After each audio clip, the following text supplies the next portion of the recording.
moved Metro from Area 2 to Area 4, so I just about missed my bus.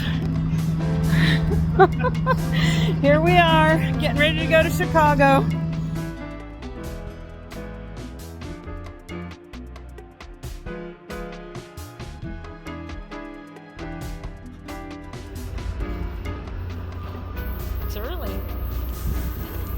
It's really exciting to be taking the Starlight Express, which starts in Los Angeles and ends up in Seattle. I've taken it several times, and it is a gorgeous train ride. I decided to take the Starlight Express to Seattle and spend 2 nights in Seattle, and then take the Empire Builder from Seattle all the way to Chicago. The Coast Starlight stops in the Geraldine station once a day around 8 p.m. And this time of year, we'll get to see a beautiful sunset as we head along the East Bay and then pass through Emeryville, Sacramento, and in the early morning, as the sun breaks, we'll pass right by the majestic Mount Shasta and the surrounding moonscape, which is the lava beds. We'll spend the rest of the day tomorrow passing through the beautiful forest and along the rivers of Oregon. And we'll make it about 8 p.m. in Seattle.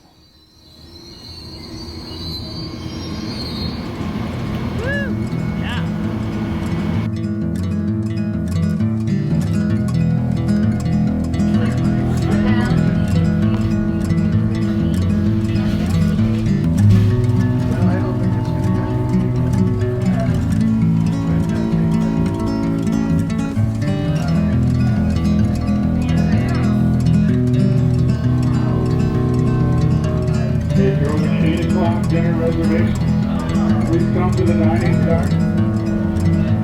8 o'clock, dinner reservations to the dining car.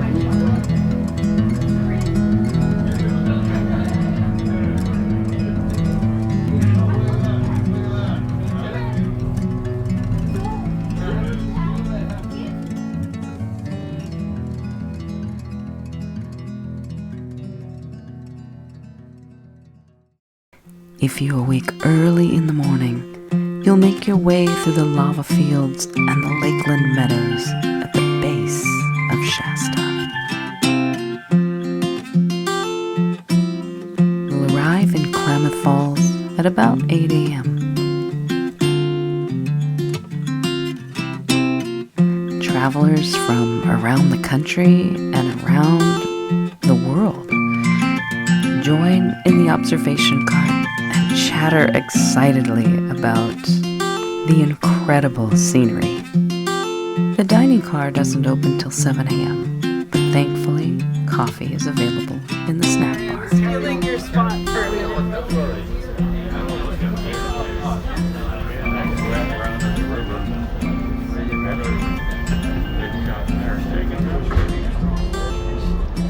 So beautiful. Wow, this little valley.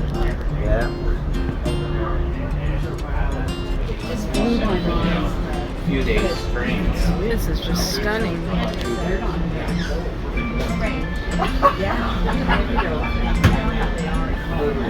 are people going there. And we gotta be going there.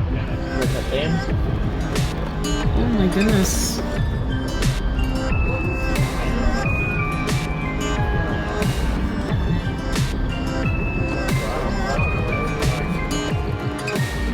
Passing through Eugene, Oregon, on the Willamette River, art comes alive on the walls of the buildings amidst the cafes.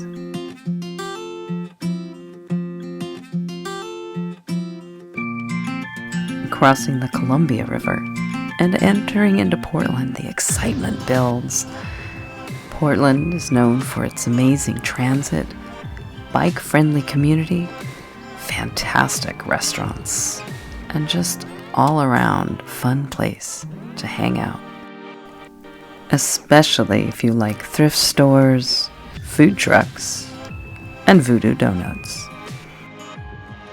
To be fair, Oregon and Washington are home to some of the best ciders in the world. The National Park Service provides guided tours along various train routes as a part of the Trails and Rails partnership with Amtrak. So if you look back on the left side, back behind us, you see the bridge. That's where the Columbia River and the Cowlitz River meet. This is the Cowlitz River. This is not the Columbia River anymore. The Cowlitz River comes all the way from Mount Rainier. It comes down and runs into the Columbia River. The Cowlitz River is named after the Cowlitz people. They still live here.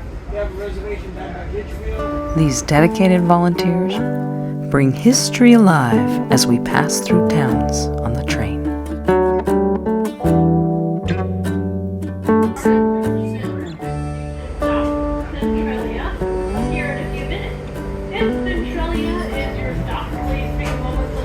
Here's Cowlitz.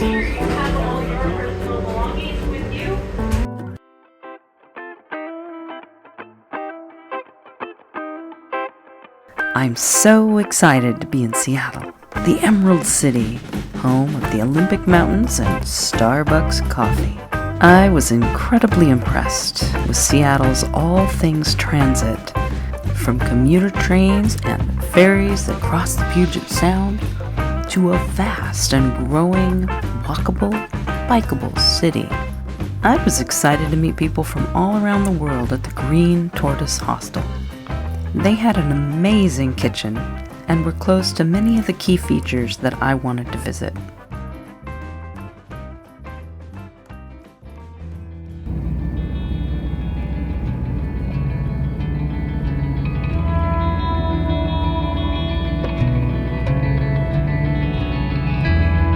While in Seattle, I took the ferry over to Bremerton, where I met up with a friend and we went hiking in the Olympic Peninsula.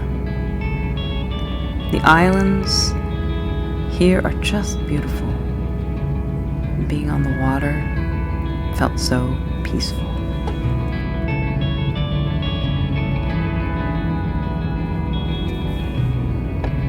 The ferry run by the Washington State Department of Transportation takes about an hour to get from Seattle to Bremerton and carries cars, pedestrians, and bicyclists. The Kitsap Fast Ferry takes about 30 minutes to get from Seattle to Bremerton. The Kitsap Ferry was not only fast, but it was also affordable and easy to take. It cost $10 to get over to Bremerton and only $2 to come back.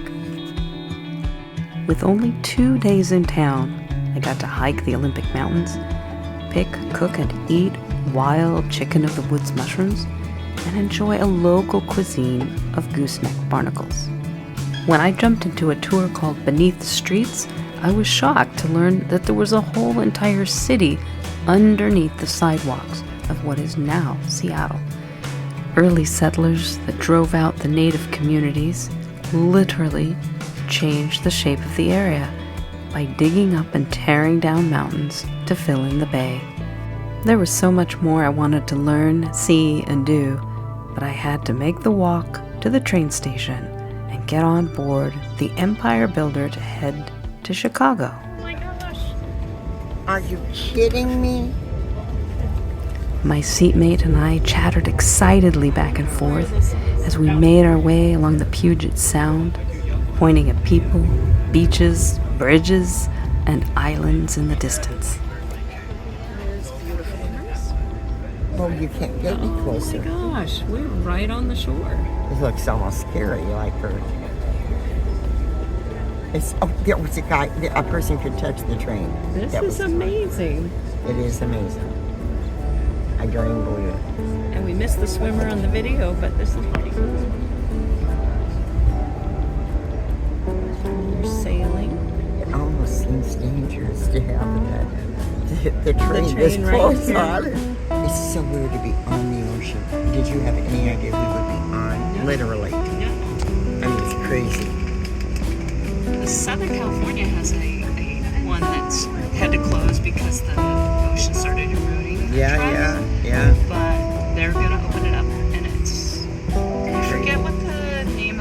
and it goes right along the ocean.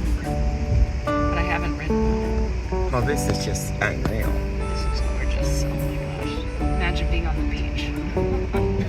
Sitting right there and just going by. Oh, it's absolutely unreal. Now that looks like a happy place to be. Oh, and look at all the birds sitting out there. Someone building a fence. Oh my God. I mean, someone right under us. There was, I'd be kind of afraid almost. Oh, look what's coming. A happy party, I think. Look at all this. A camp. It's a camp because they all have matching t-shirts. Oh my gosh. Okay, that's cuter than anything I've seen in a long time. And sure, it's a camp on the ocean. How fun is that? And they've got all their little tents and things. Oh my God. This is the best. It's your dream.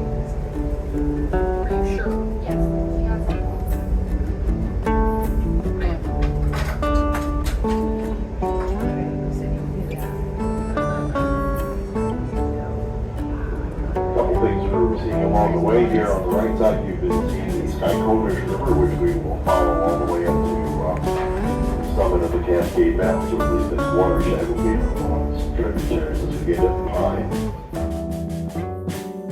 Technology quite innovative and cutting edge. It was right here over 90 years ago. That's crazy. Your science friend who said it. 90 years ago, regenerative braking. She would love that.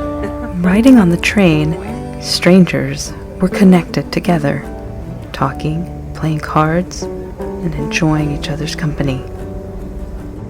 I enjoyed connecting and learning from my seatmate, an elder retired history teacher from Wisconsin. We cross over the river and go back in the opposite direction where a big horseshoe turn here. Watch out the right side of the train, you'll get some sight lines back at the index panel wall where it's spectacular.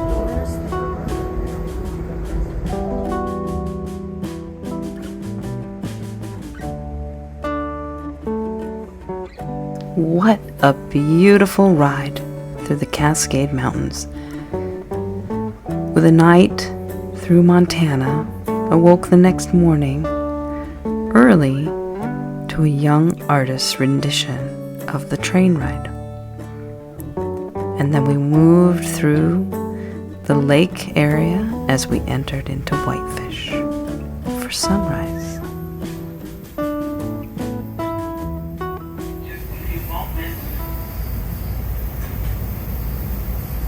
You will exit at the lower level of your sleeper. This will be a good time to gather your personal belongings.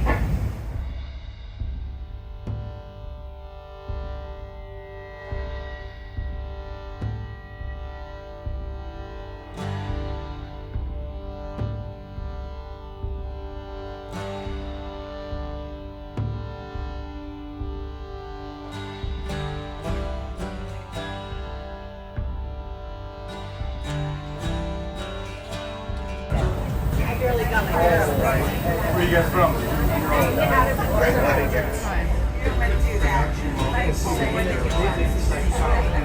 Winding our way through the spires and the tunnels of the Cascade Mountains. We then descended into the Lakeland Flats and made our way to the amazing Glacier National Park.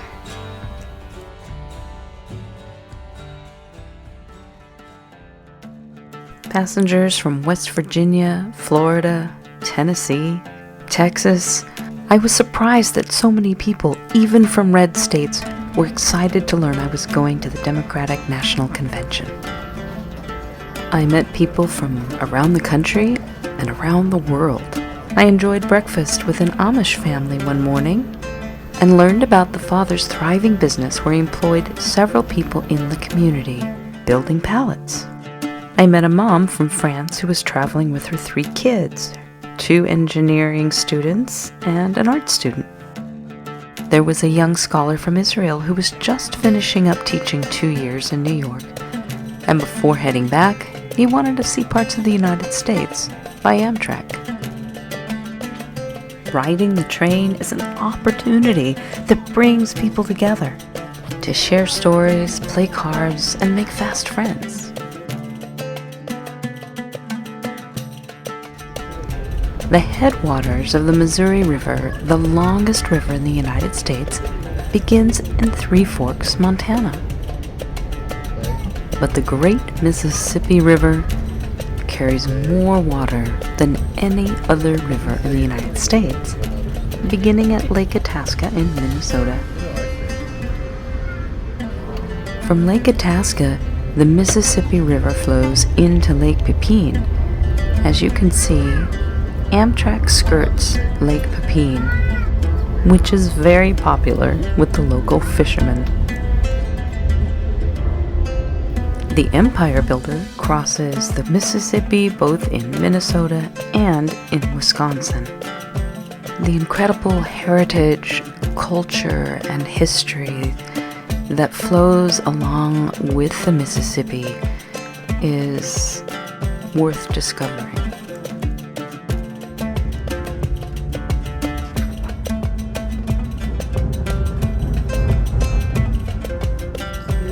Little station.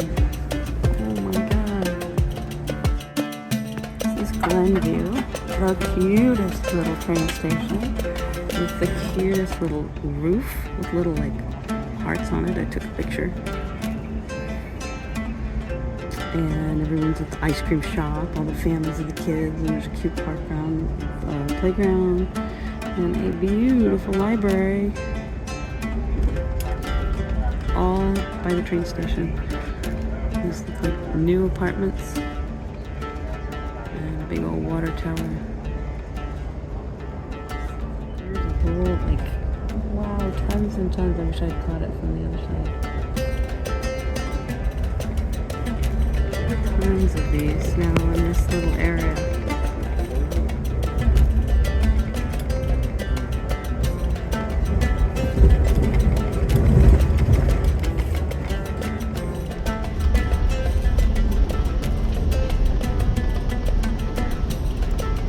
Chicago.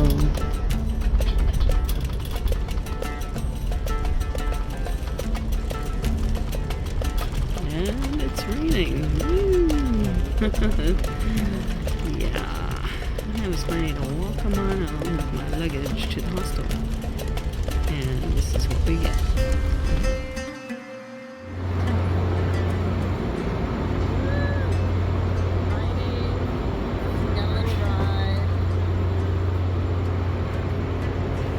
The architecture of Chicago is amazing. Even the public library with its stunning gargoyle statues and brass fixtures was just incredible. With our mouths agape, a woman from Germany and I were taking pictures of the library, and I asked her, what did the people of Germany and Europe think about the upcoming election? And she said, Europe is holding its breath, frightened by the thought that someone like Trump would even be considered for election. My first night in Chicago, I stayed at the Green Tortoise Hostel, which was fantastic. Got to meet people from around the world. And I had dinner at a wonderful Indian restaurant just around the corner. And the next morning I headed off to the official hotel for the California delegation. And this is me walking from the hostel to the hotel about a mile away. The first person I ran into at the hotel was the beautiful Honey Mahogany, and shared some conversation with Betty Yee as we headed off to the Italian-American luncheon. I was really excited to hear that Nancy Pelosi might be speaking at the luncheon, and it was great to meet delegates from other states, including Hawaii. In the end, Nancy Pelosi was not able to make it, but the amazing Rosa DeLauro did speak. Most effective Italian-American leader in the Congress of the United States, Congressman Rosa DeLauro.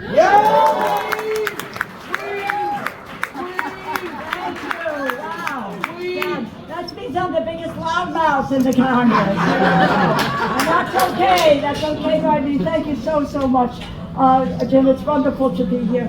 I like to be back. I'm deeply proud of my heritage, and I know all of you are.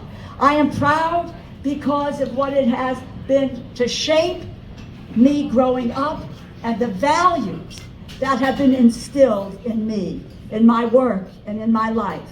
I grew up in Worcester Square in New Haven, Connecticut, the heart and soul of the Italian-American community, the daughter of an immigrant family who could only dare dream their daughter would sit in the United States House of Representatives. A family that worked hard to build a better life for themselves and for their community, and the mother who lived to age 103, who said, never take no for an answer, and never give up. And those two principles stay with me forever. And I love it, the Festa. Now, we all know something about festivals. I march in the Santa Maria Maddalena Festival in New Haven. St. Andrew, St. Cafarina, Santa Maria del Vergine. And anyway, so what a beautiful kickoff to the convention. Both of my folks served on the city council, on the board of alders. Their brand of politics was making sure that government worked for people. And our kitchen table was like a community meeting room. Anyone could come in with any problem at all. And my mom baked cream puffs and listened to the stories about whether they had an immigration problem, whether a son or a daughter was out of a job, and whether or not they needed help in housing, whatever was necessary. And I kept that spirit of community front and center in my first run for the Congress in 1990. And that was my first involvement with the Italian-American Democratic Leadership Council. When I think about how far we have come since that time. The first meetings, yes, were at my house on 7th Street in Washington, D.C. And Nancy Pelosi was there. We were there to make sure this organization was off and running. And I'll wind up there. The difference in values could not be more clear. Kamala Harris said last Friday, and let me quote her, "There is a choice in this election. Donald Trump's plans to devastate the middle class, punish working people, and make the cost of living go up for millions of Americans. And on the other hand, what will we do to bring down the cost, to increase security and financial stability of your family, expand opportunity for working and middle class families, working and middle class Americans?" And she said, "I will be laser focused on creating opportunities for the middle class that advance their economic security, their stability, and their dignity." And those are the values, my friends, that Italian Americans live by every single day. It is who we are. And it is especially important to have her at this time be our Democratic candidate. That is the choice we must make in a short period of time. She can win. We can win. The country can win. Let's go do it.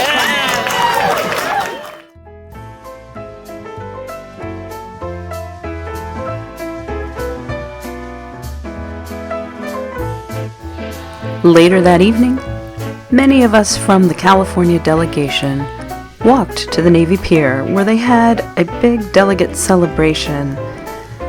Flags, lights, and speakers.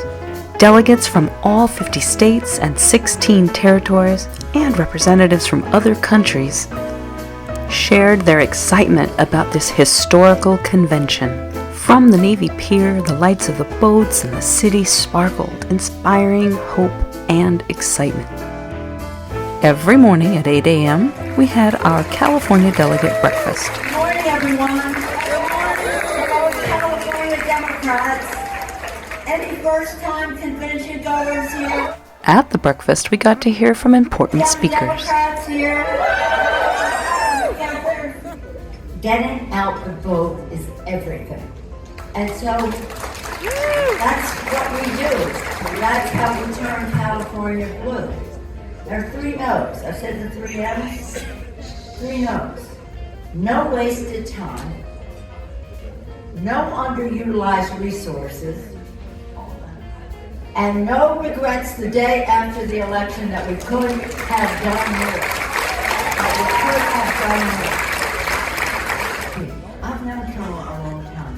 She's a person of deep faith, which is really reflected in her community service and her love of the people. That's personal, a person of deep rating. Officially, a person of great strength. She knows the policy, she knows the strategy, she knows the messaging of it. A person of great strength, faith and strength. And politically, very astute. She won some hard races on her way up the political ladder. And now we see how quickly she has taken on the mantle, the torch being passed, running with that in her own right, Tim Walz is a great guy. I served with him for 12 years in the Congress. He came from a very tough seat. I see Hilda Solis. You served with Hilda Solis, our supervisor from Los Angeles. We served with him. He's a great guy, and he ran in a tough seat, and people said, why are you eating it? When I was speaking, I wasn't speaking, I was leader. We were trying to win. Why are you even investing in that race? It's so hot. We're going to own the ground. We won this seat. He came there, voted for the Affordable Care Act. Yeah. Very courageous. Went home and won the election and came back to be the top Democrat on the Veterans Affairs Committee, doing more for veterans than had been done since World War II. There's so many things. I mean, we'll see each other in the course of the week. We can chat some more. But here's the thing. It's going to be very exciting to have a woman of color to be president of the United States. That's not why she should be president of it. She should be president of the United States. She is the best person for the job. She happens to be a woman. She happens to be a person of color. That's icing on the cake for us. And the message that diversity will send to the world is really a blessing for our country, for our state, for our community, that Kamala Harris sprung from here. Person of faith, person of strength, person of politically astute. She is ready for the job. It's 4 wonderful days that we're together. Now, just be ready for a great Democratic victory. It's going to be so exciting for our country. And it all started here in the golden state of California. All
got a report. We got pepper spray, people trying to go over the barriers, safety issues.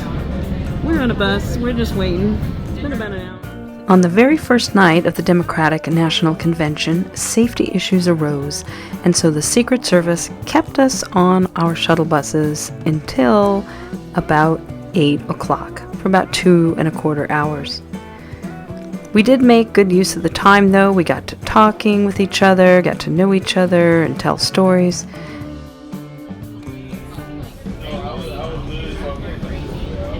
One woman, running for Congress in Tennessee, had a very important story to tell.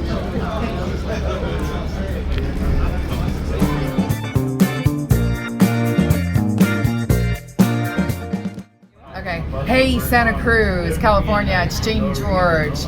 resident of Los Angeles. I know. But we love you. And where are you from? And I'm from East Tennessee. I'm 6th generation there. I moved back to do everything I can to help the people in East Tennessee, especially women and girls. Their lives are at stake right now, and I'm not kidding when I tell you that young girls, as young as 11 years old, are forced to carry pregnancies that could be due to rape or incest, and those fathers will have rights to those children.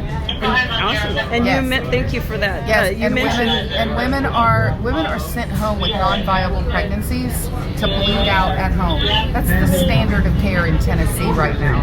In my district, I'm running for U.S. Congress, Tennessee's 2nd district, and in my district, 5 of the 7 counties that I would represent are at or near maternal deserts. That means 2 of them actually are maternal deserts. That means a pregnant woman does not have access to an obstetrician nor a hospital for more than a 90-minute drive. It could be the difference between life and death for her. Right now, every 15 hours, a white mother loses her child due to access to health care. And every 7.5 hours, a black woman loses her child. Every 7.5 hours in the state of Tennessee. We need you to know what's happening in Tennessee. My district's not wealthy. It's Appalachia. We're mostly rural. We've got great cities like Knoxville and some progressive counties certainly on their way to coming purple. But we need your support and your help. That's the most important thing you can do to help us in Tennessee is to connect to our campaign. Give us a call. There's so many things you can do. Money's one of them. Yeah, of course, I spend all my time begging for money. But you can make calls for us.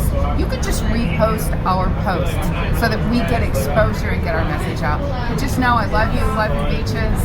Love who you are. Thank you for all the work that you do in sustaining the 5th largest economy in the world in California. Thank you. We appreciate you, and thank you for giving me the opportunity to talk to you. Say your name one more time. Jane George, U.S. Congress, Tennessee's District 2. Jane George, go for it. Thank you so much. Thank you. And who you are, and that would be awesome. Okay. Thank you. And just ignore me. I'm Molly Friedman Weiss. I'm a doctor from Baltimore. Tennessee, we see you. I have friends, I have colleagues who have chosen to train and practice medicine away from states where they can't get care, where they can't provide care, where their hearts break because they're not going to get proper training on how to take care of women and children. So Tennessee, we see you, we are with you, we are fighting for you, and we believe that you will vote for the right cause this November.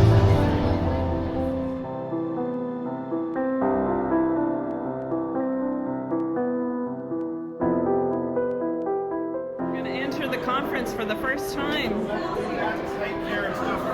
As I walked into the Coliseum for the first time, I was blown away with how many people had come together from across the country and the world to celebrate this historic event. Alright, California's over there. I was getting really excited. I identified where the California section was and slowly made my way toward the stage. I had no idea what was about to happen. I was literally right next to the barrier, next to the stage.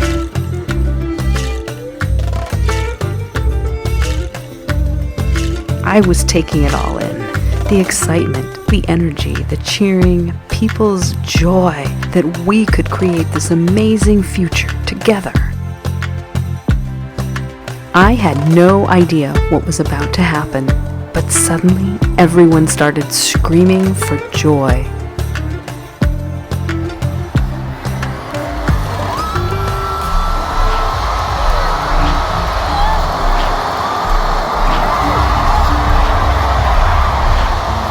I was so emotional, I became fumble fingers. I had a really hard time keeping my camera focused.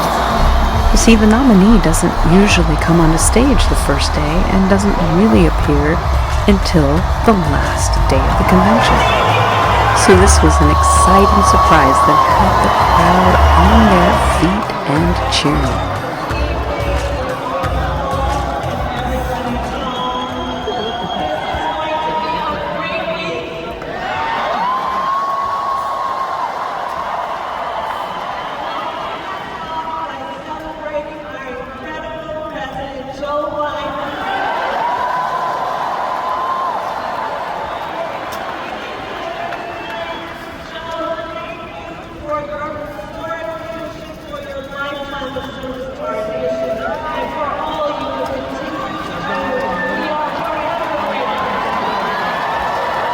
Later on in the evening, Joe Biden gave his speech, and there was a profound, several-minute standing ovation and cheering.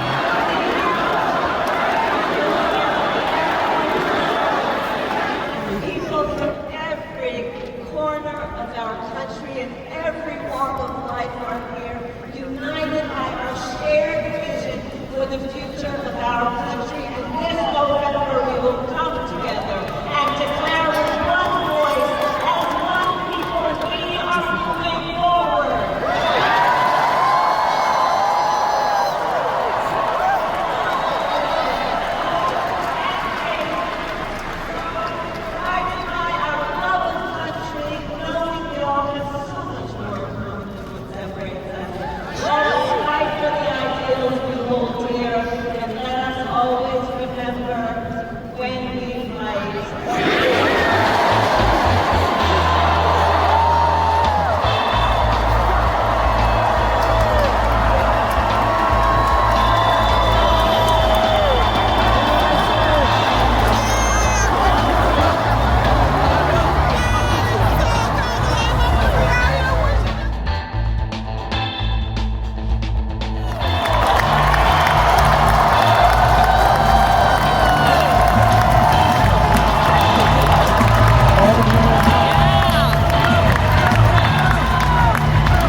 Everybody knows that I love her more than she loves me. Walks down the stairs and I still get that kind of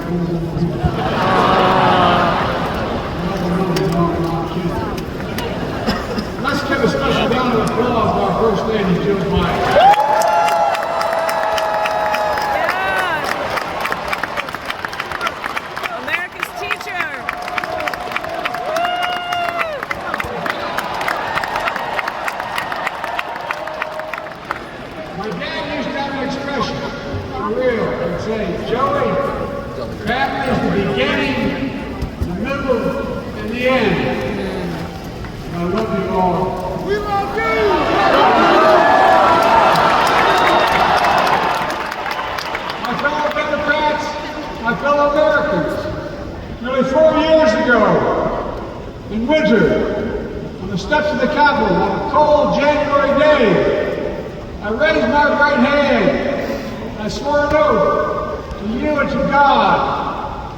Preserve, protect, and defend the Constitution, and to faithfully execute the office of the President of the United States.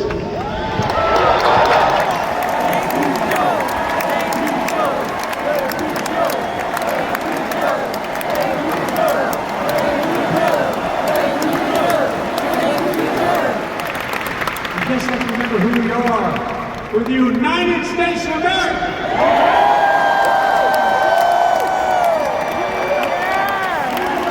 There's nothing good in that when we do it together.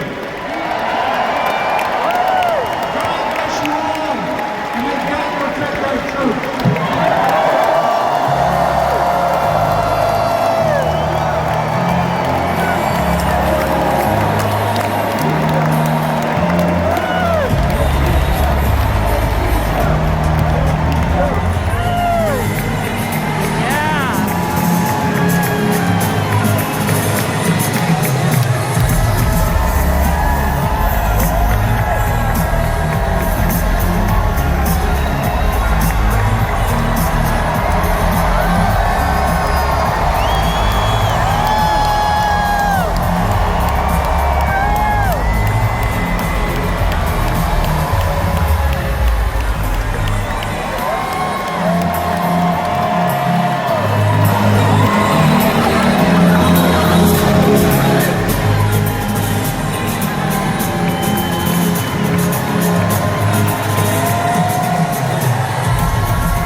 It's time to see all the colors of the rainbow.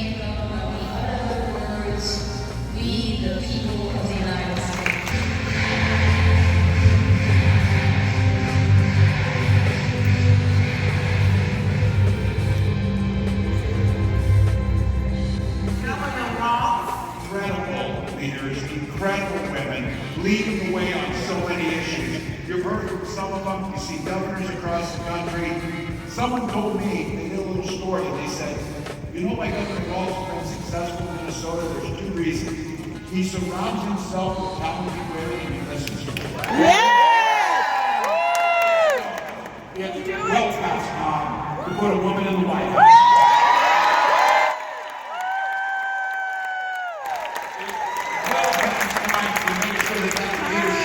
Is strong and compassionate. Because so anyone in this room or anywhere across this country or the world, do not mistake Kamala Harris's kindness for weakness.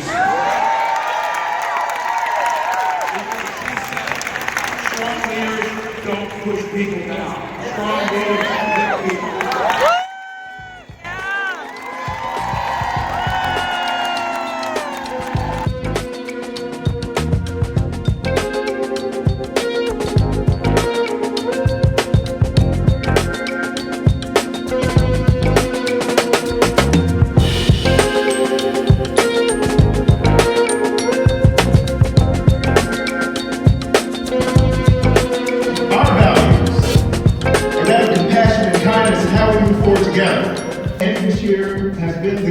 Governor that Kentucky and rural America has needed.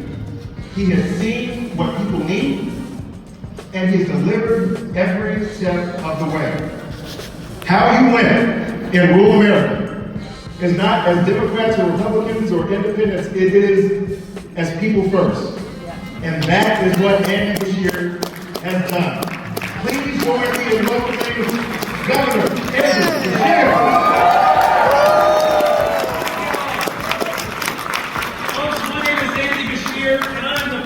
Democratic governor of the Colorado Caucus. And I'm living proof the Democrats can and should win in rural America. Yeah. If you don't know me, I'm the guy that last November beat Mitch McConnell's hand-picked candidate. Yeah. I'm the guy that last November beat Donald Trump's hand-picked candidate. Beat him again and elect Kamala Harris as our next president.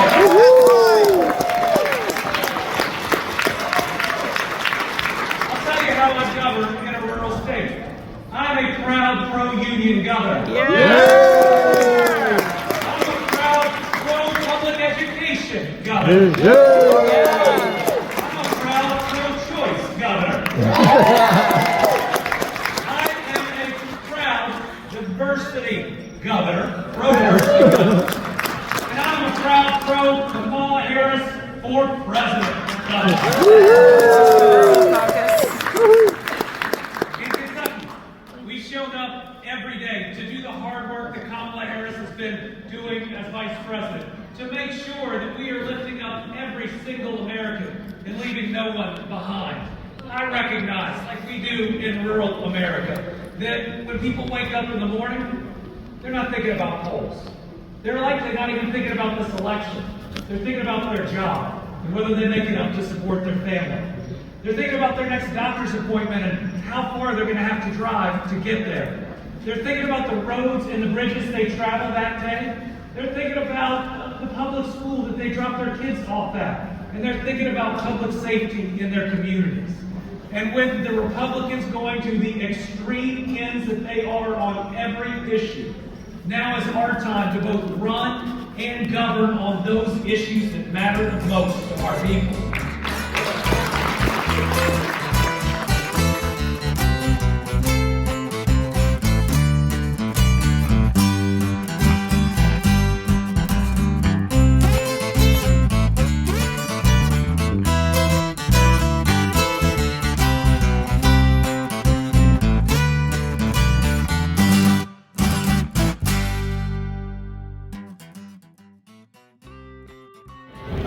We get our pass scan. Looks like this. I have a floor. See, that's what they should have done yesterday. They had two separate gates, and they only had everybody going to the two lanes. Hello.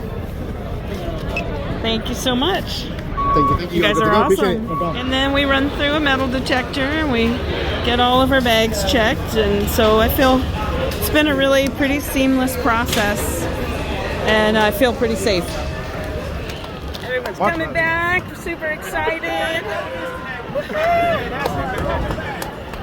Don't work your legs. Ready, two. Let's do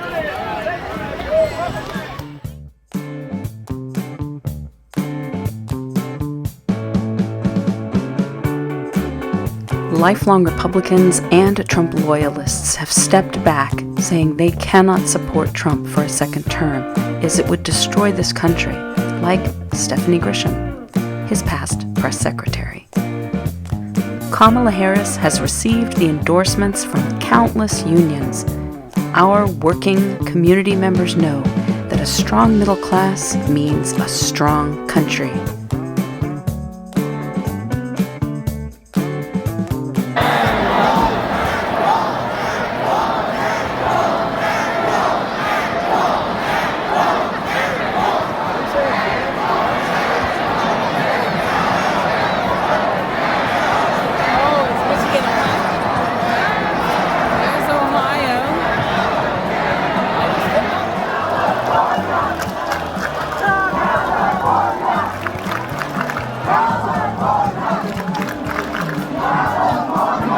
The state-by-state roll call nomination of a presidential candidate is usually a pretty boring affair.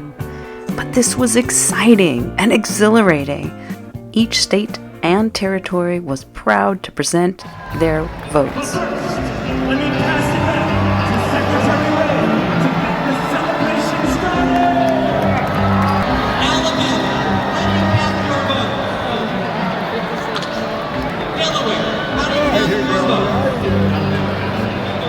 On behalf of the great state of Delaware, welcome to be elected 46th President of the United States, Joseph Robinson Biden Jr. To unanimously ask our 34 votes for the next President of the United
These are exciting times when even our rock stars and actors are stepping up to help get out the vote.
Kamala Harris.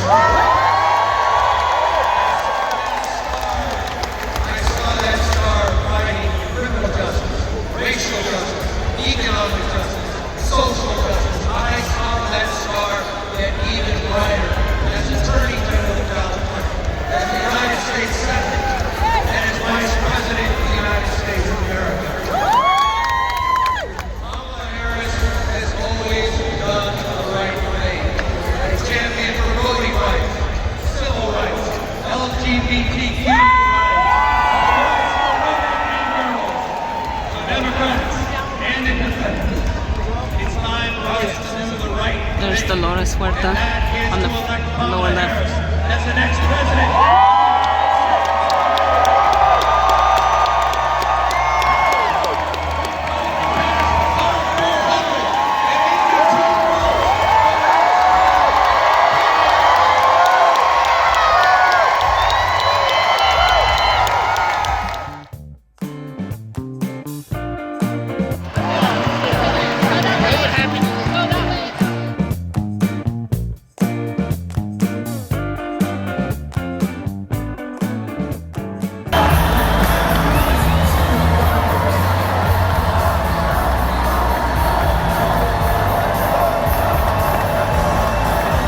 Our democracy, and let me tell you, as someone who lives with him, he gets up every day, and thinks about what's best for this country.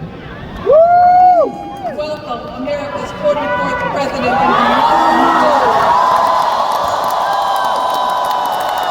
Michelle Obama's speech was definitely one of my personal favorites.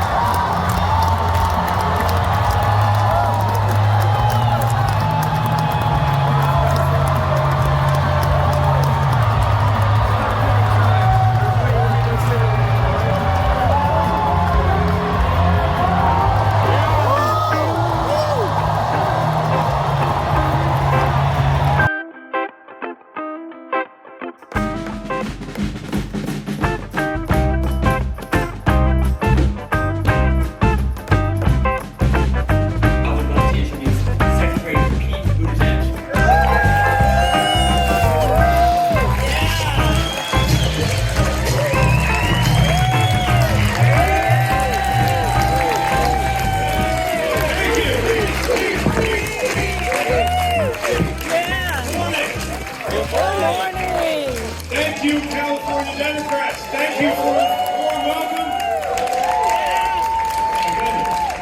You're the best. Thank you for being so kind and welcoming whenever Chastity and I go to California. And thank you for producing the next President of the United States, Kamala Harris. I can't wait for her to take the oath of office to lead our country forward.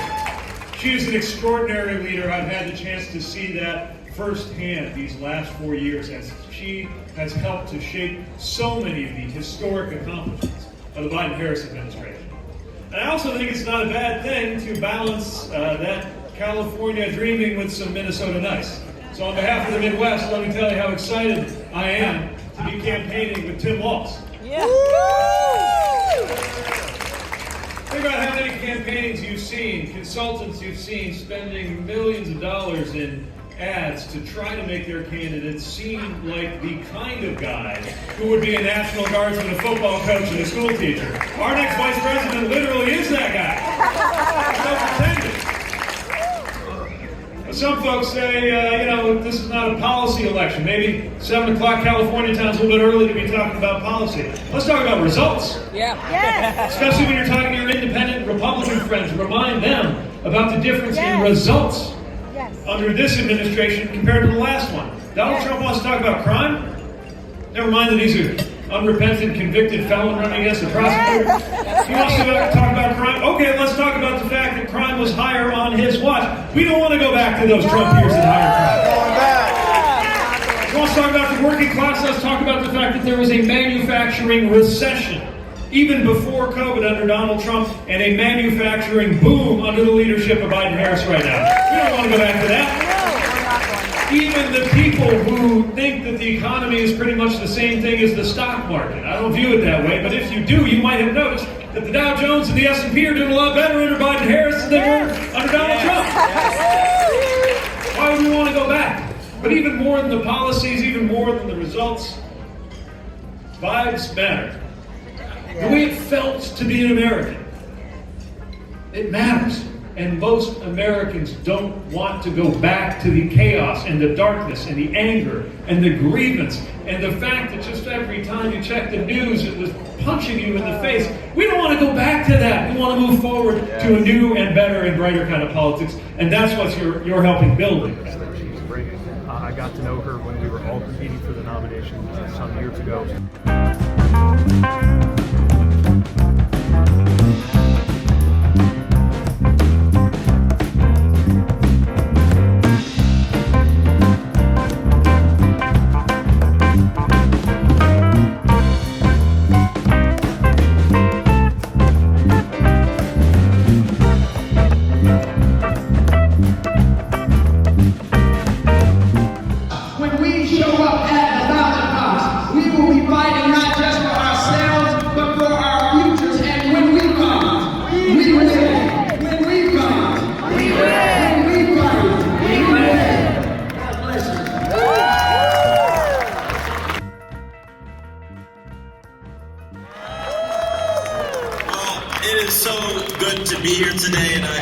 The introduction. I'm Congressman Maxwell Frost. I am proud to be from the great state of Florida. That we know that the cost of doing nothing is far greater than the cost of taking bold action right now. I want to tell you, I come from a state that is a frontline community in the climate crisis. Many of you know right now, the water surrounding the state of Florida is the temperature of a hot tub. That hot water is fuel for hurricanes. Hurricanes now are lasting longer, creating more destruction, killing more people, and displacing more people.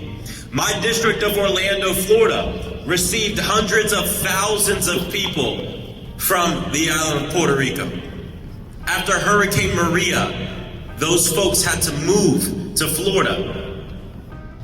Those folks are the largest group of climate refugees to move to this country. Not just that, but extreme heat is killing more people than ever before.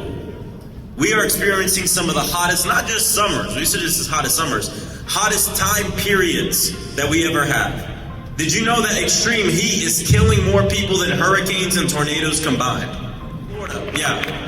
Can you believe that in the state of Florida right now, they passed a law that said that cities cannot institute heat protections for their workers? A damn bottle of water, shade, what I would say is the minimum you need to do as an employer to protect your workers because of the failure and inaction of politicians to get the climate crisis under wraps.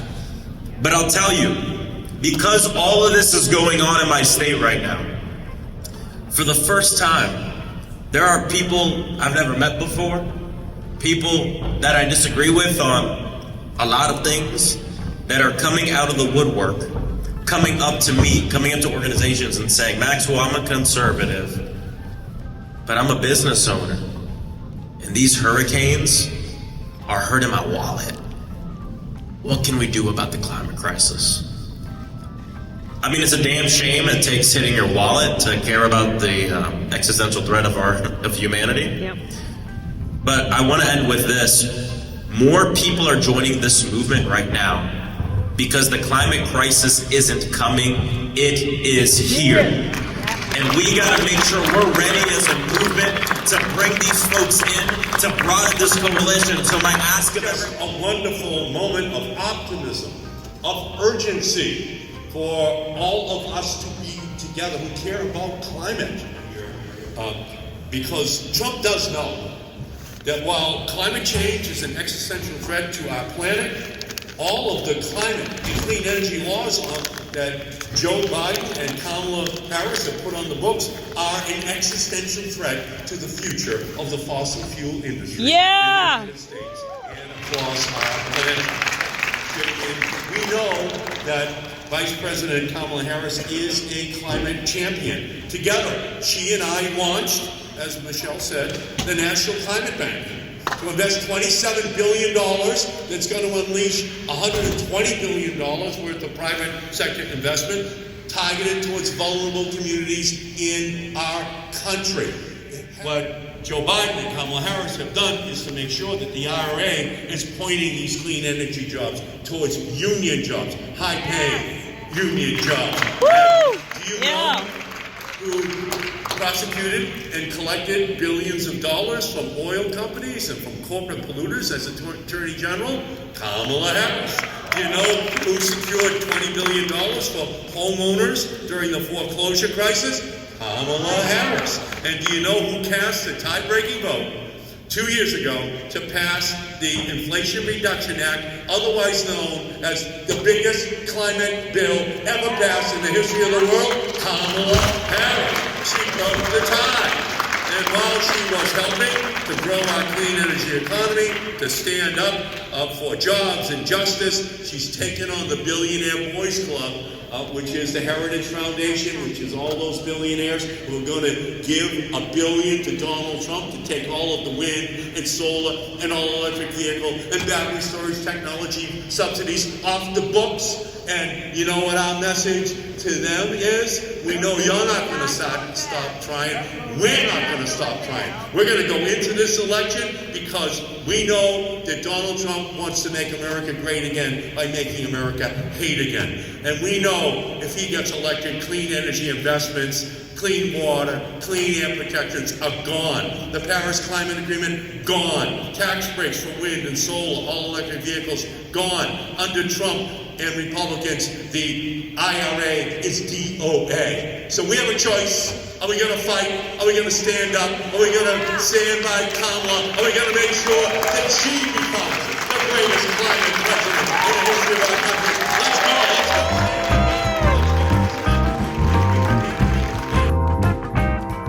go. Michelle and Council, thank you so much for inviting me today. It really lifts my spirits to be here with so many committed people who have been working their butts off.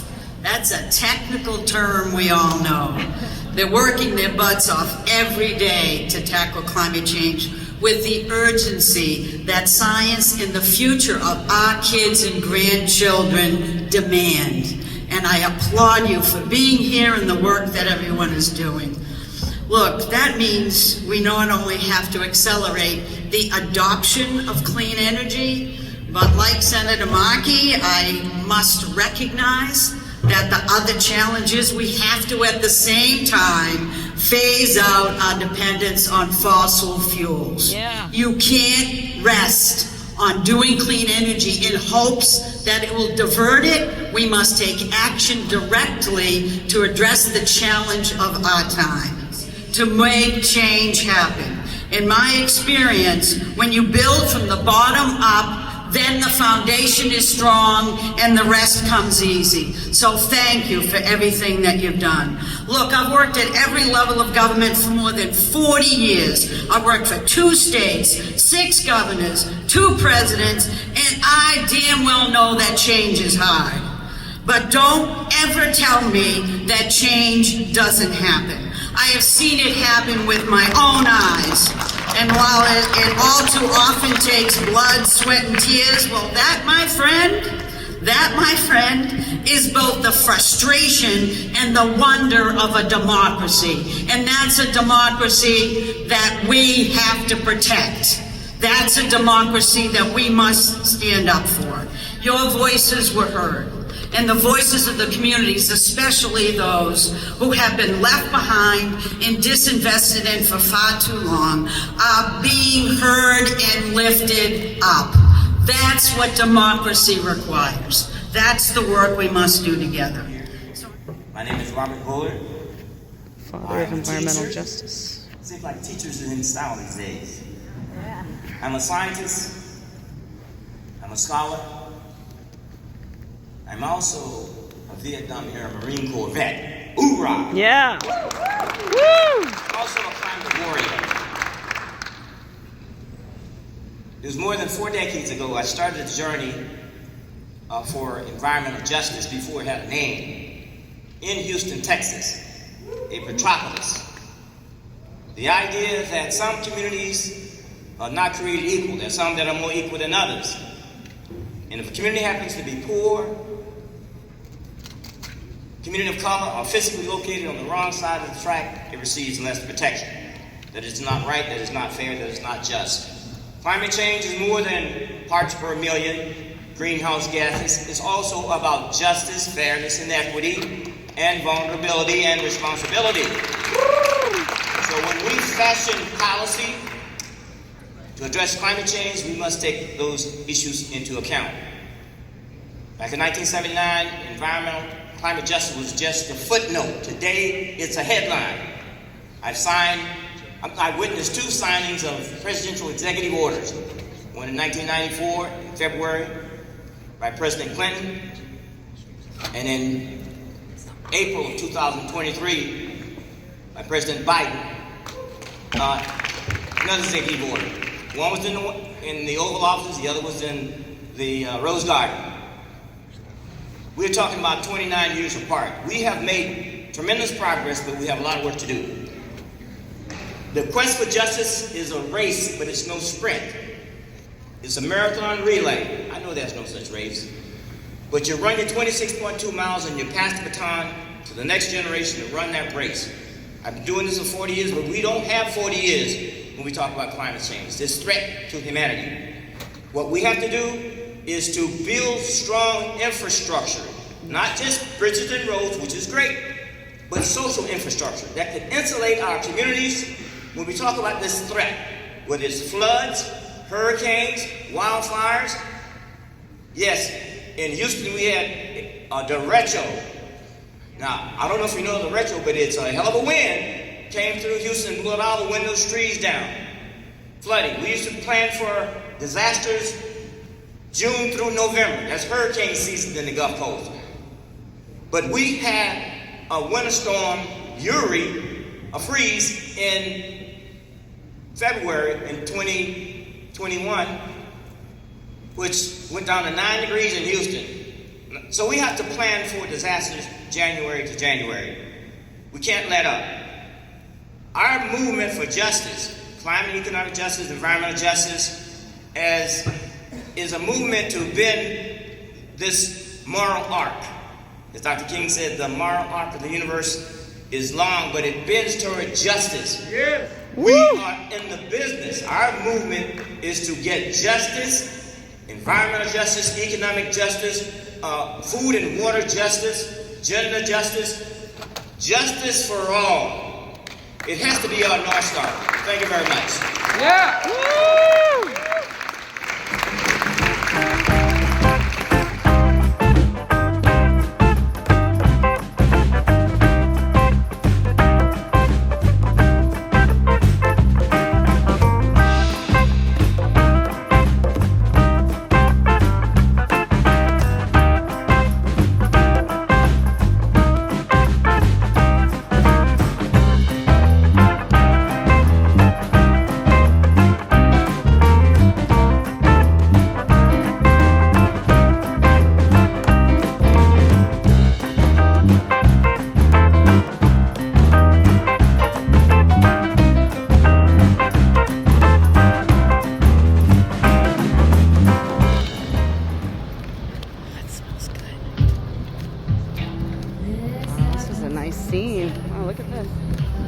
patio.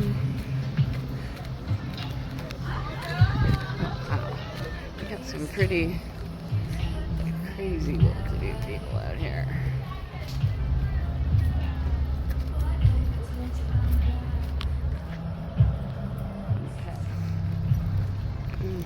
All right, we're gonna walk along the lakeside for about 3 miles.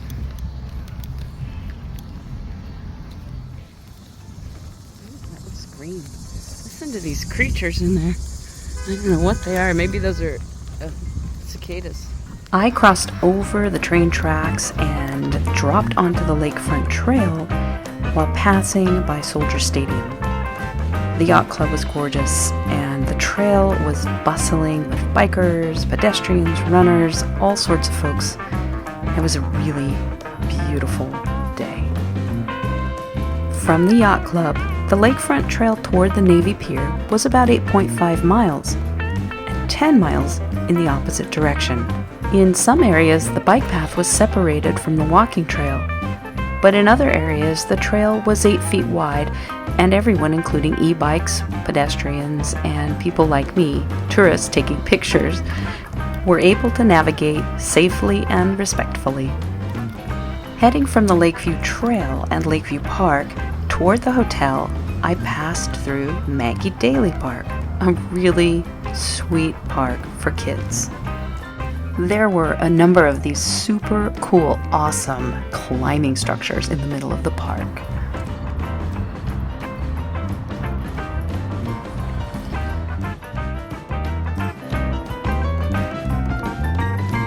When I got back to the hotel, all the shuttles had left for the convention. I teamed up with some other delegates, and we got to see a completely different route to the convention compared to that taken on the shuttles.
I know. I know. Hey, these Where do you are delegate I'm Don. Don, where do you live?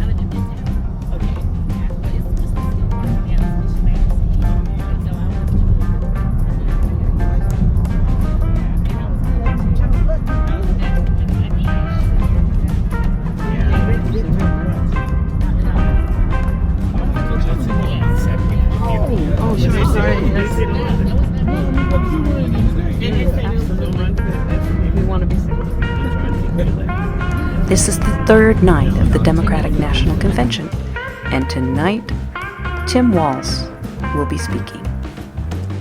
There we go. The walk.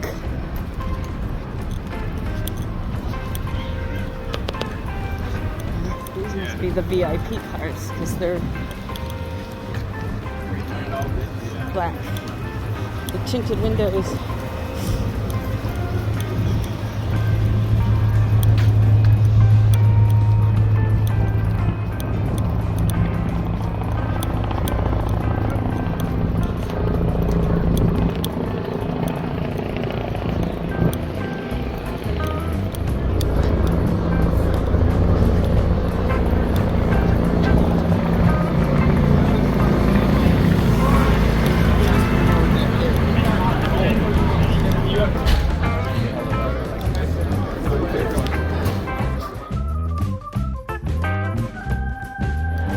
all the seats are blocked here, which is crazy.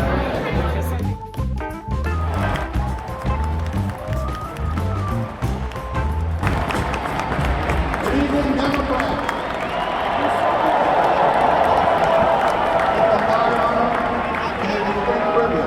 As a Brooklynite, New Yorker, and as an American, to stand before you today and unequivocally express my support for Kamala Harris and Tim Walz to be the next President and Vice President of the United States of America.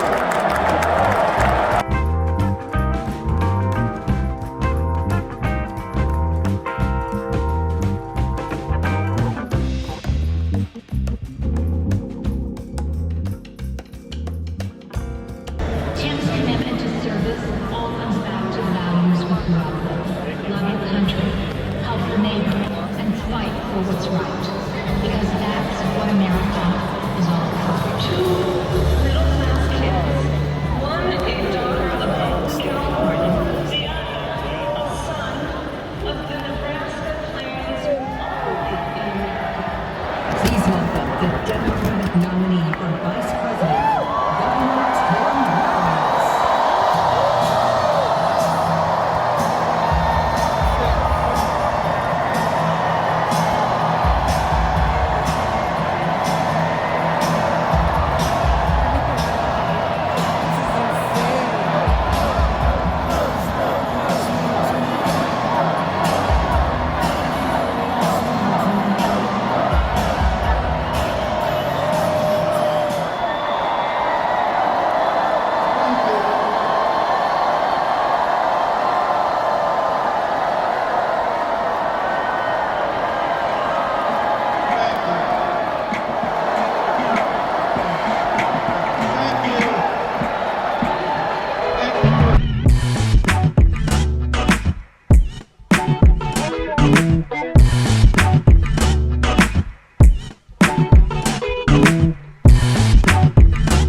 We do have a special guest who just dropped by this morning and wanted to have the opportunity to greet the California delegation. This morning, we have a gentleman who is the Democratic leader in Congress, but we're going to make sure that he is the next Speaker of the House.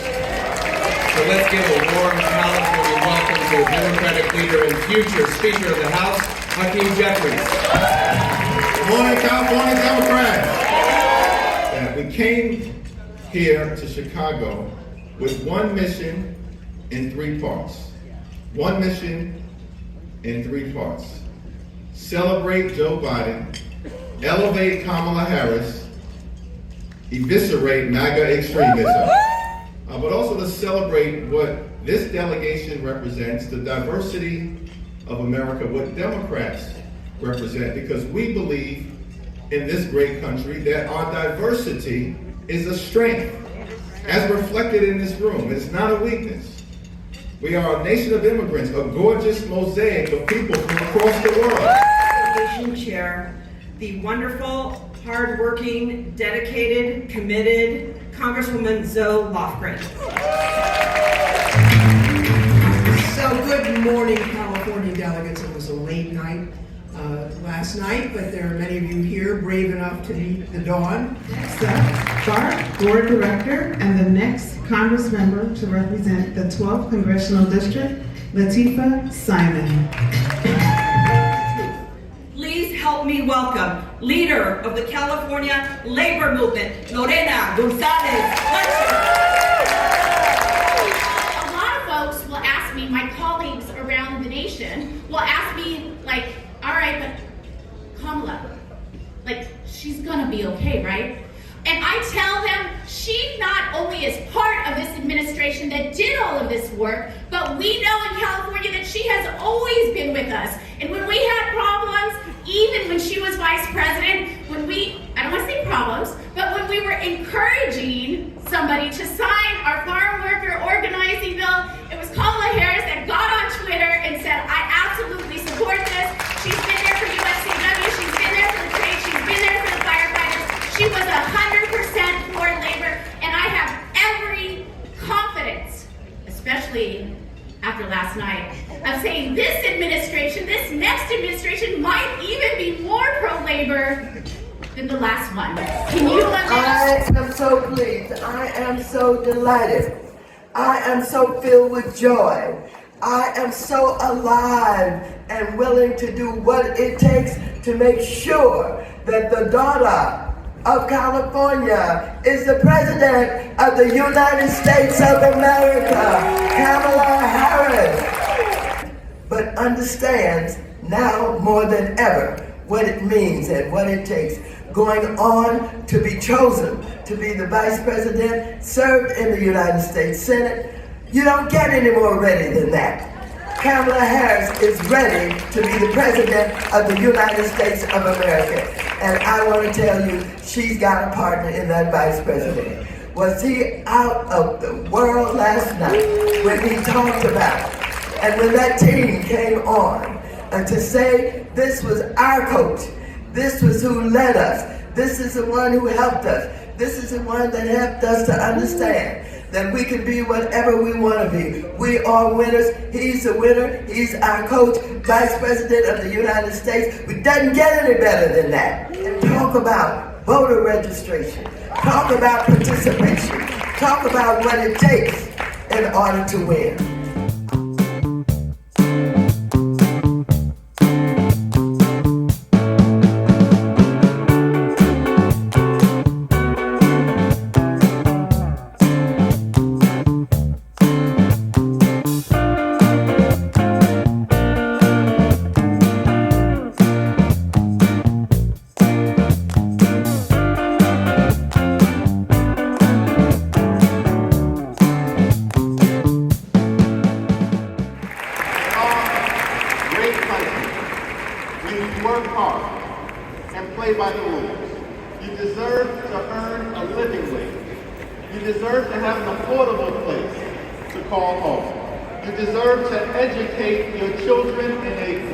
Public school that is free from gun violence. And you deserve high quality, affordable health care, and you deserve the chance to one day retire with grace and with dignity. People in our great country, they are struggling to live paycheck to paycheck. And as a result, the American dream is out of reach. Our approach, led by Kamala Harris and Coach Walz, is very different. We care about you, the American people.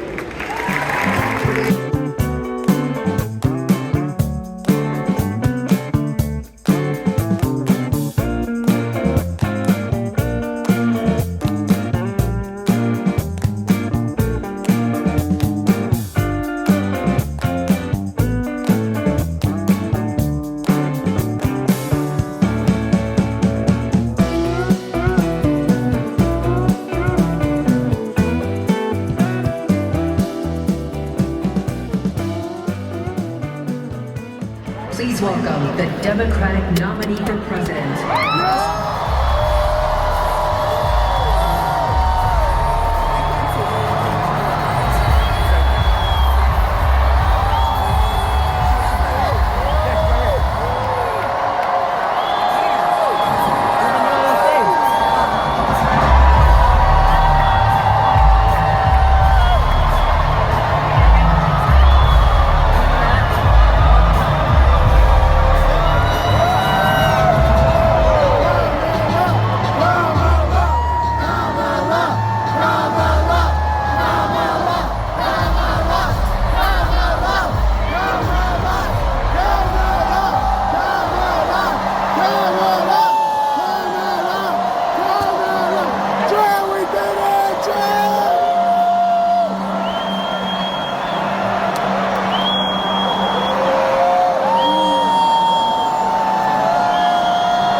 Happy anniversary, Dougie. I love you so very much. To our President Joe Biden. When I think about the path that we have traveled together, Joe, I am filled with gratitude. Your record is extraordinary, as history will show, and your character is inspiring. And Doug and I love you and Jill and are forever thankful to you both.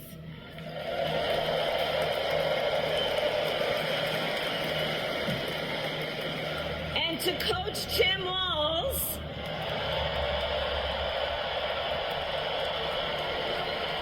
you are going to be an incredible vice president.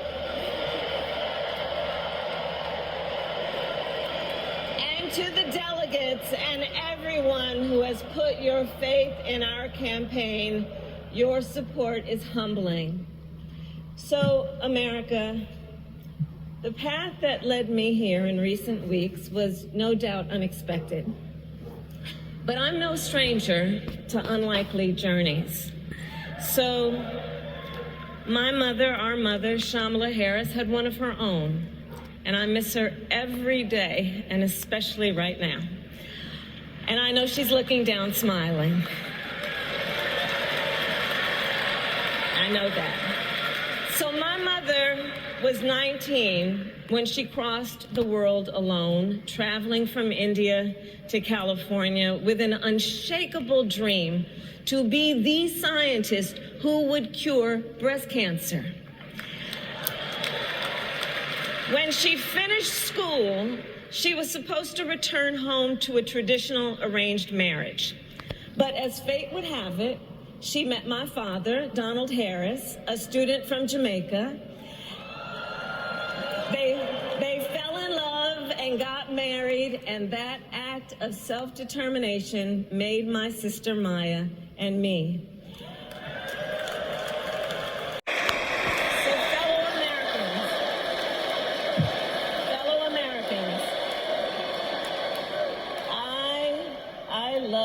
Country with all my heart. Everywhere I go, in everyone I meet, I see a nation that is ready to move forward, ready for the next step in the incredible journey that is America. I see an America where we hold fast to the fearless belief that built our nation and inspired the world. That here, in this country, anything is possible. That nothing is out of reach. An America where we care for one another, look out for one another, and recognize that we have so much more in common than what separates us. That none of us has to fail for all of us to succeed. And that in unity there is strength.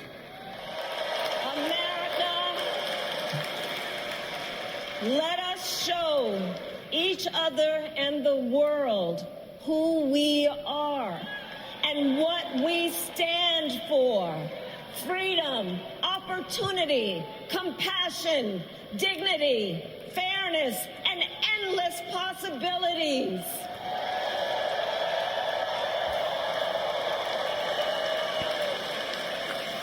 We are the heirs to the greatest democracy in the history of the world. And on behalf of our children and our grandchildren and all those who sacrificed so dearly for our freedom and liberty, we must be worthy of this moment. It is now our turn to do what generations before us have done, guided by optimism and faith, to fight for this country we love, to fight for the ideals we cherish, and to uphold the awesome responsibility that comes with the greatest privilege on earth, the privilege and pride of being an American.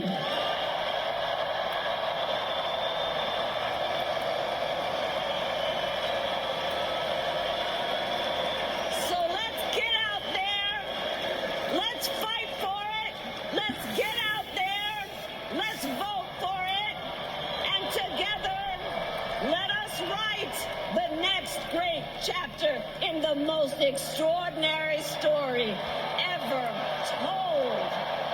Thank you. God bless you, and may God bless the United States of America. Thank you all.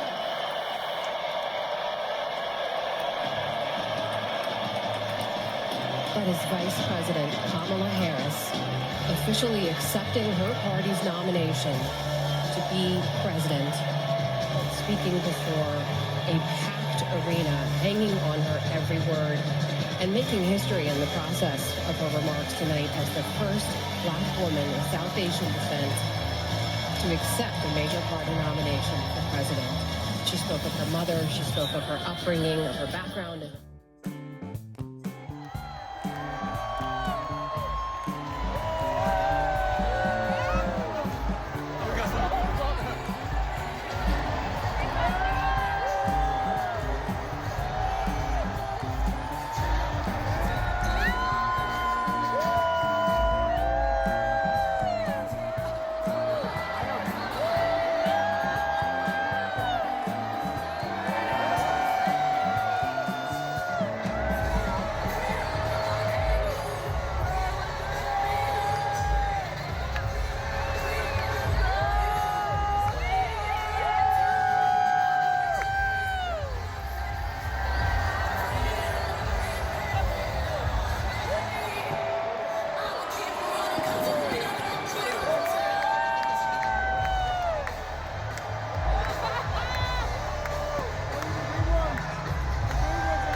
See the train, the boat.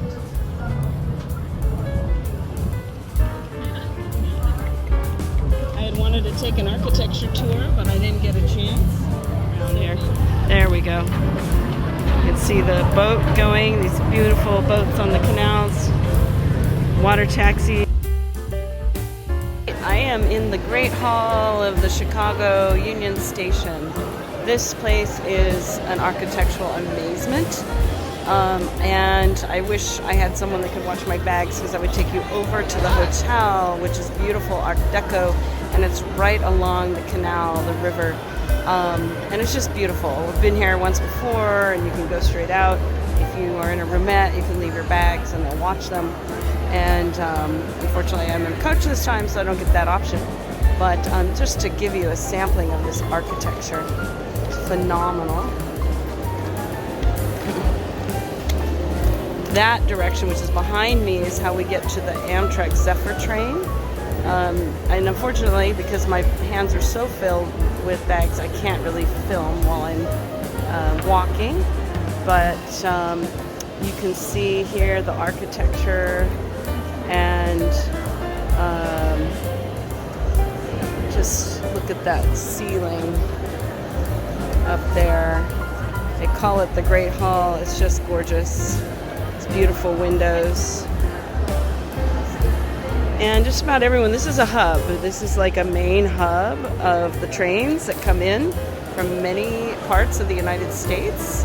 And the Zephyr, which will be going eventually through the Rockies, through Colorado, through the High Sierras. You can stop along the way as part of a 10 pass. It's just a beautiful way to travel. And we're back there. You can see sticks sticking out. Those are my flags from the convention last night. Anyway, we'll see. We'll be lining up to catch our train here in about 20 minutes. It was fun running into delegates and volunteers as I headed back home. All right, we're heading out about 15 minutes out of Chicago's Union Station. I'm not sure what towns he's on, but cute little towns. Brookfield.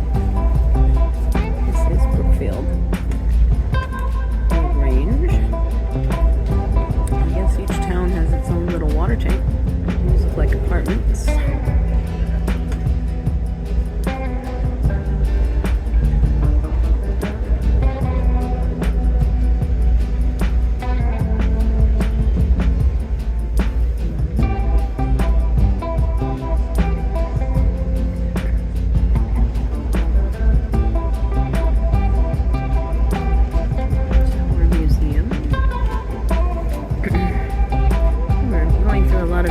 Stations, probably for commuter trains.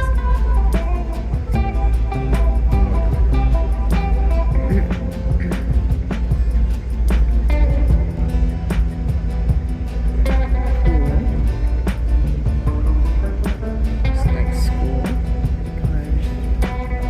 Looks like they're doing some highway widening. That's what we don't need.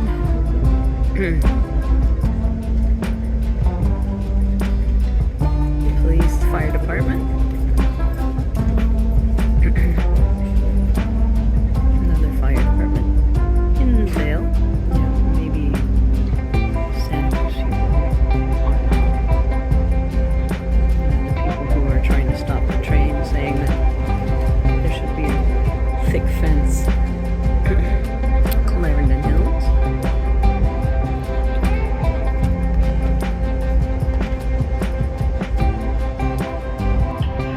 Afternoon, ladies and gentlemen. This is my speaker from the observation car.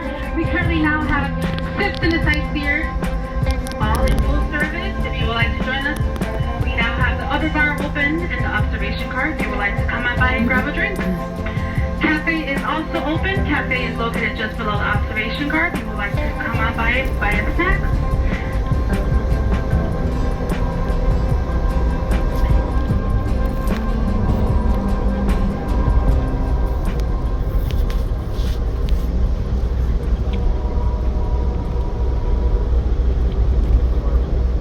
Here we go, ladies and gentlemen, I have your attention. Naperville is our first station stop. Coming up, Naperville is next. Naperville. Mulberry Street. Oh, look at that. Adams Press Metal Core. That's over there.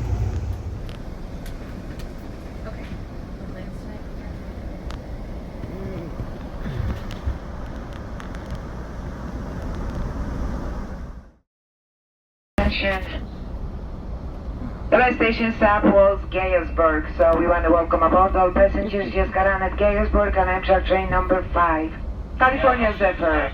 The coupé car is located right in front of the coaches in the observation car on the lower level, and is behind the sleeper and the diner in the observation car on the lower level.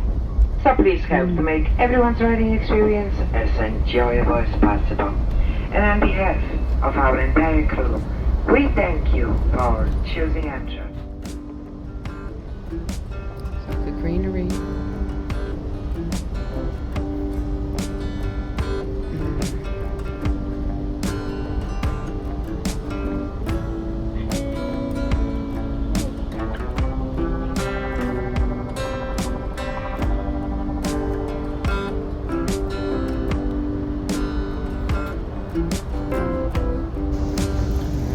Heading into Burlington, Iowa.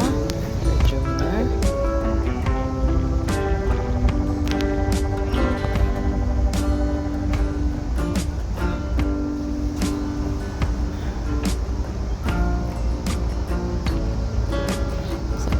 some riverboats.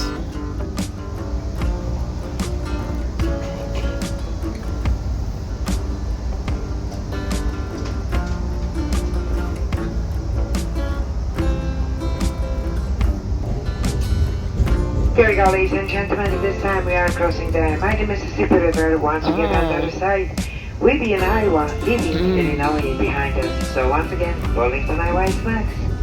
The mighty Mississippi.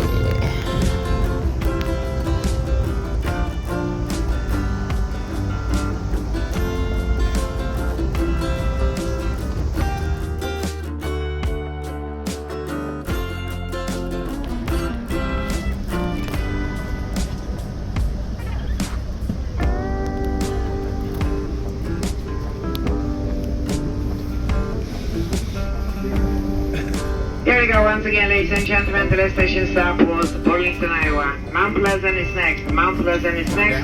In about 30 minutes. Mount Pleasant is next. 25-30 minutes.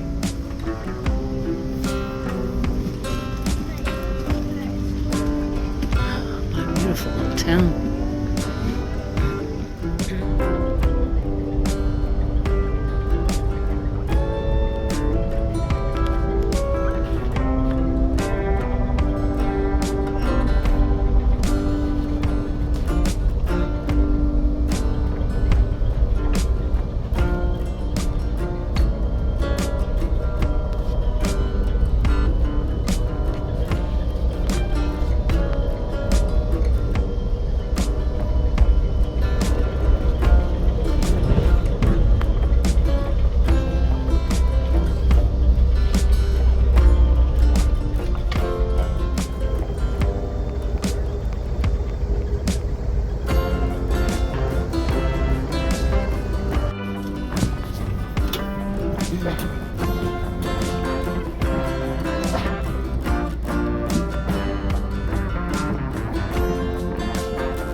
The first time we took the Zephyr, which we picked up in Emeryville to head to Chicago, was when we took our son to Cleveland for college.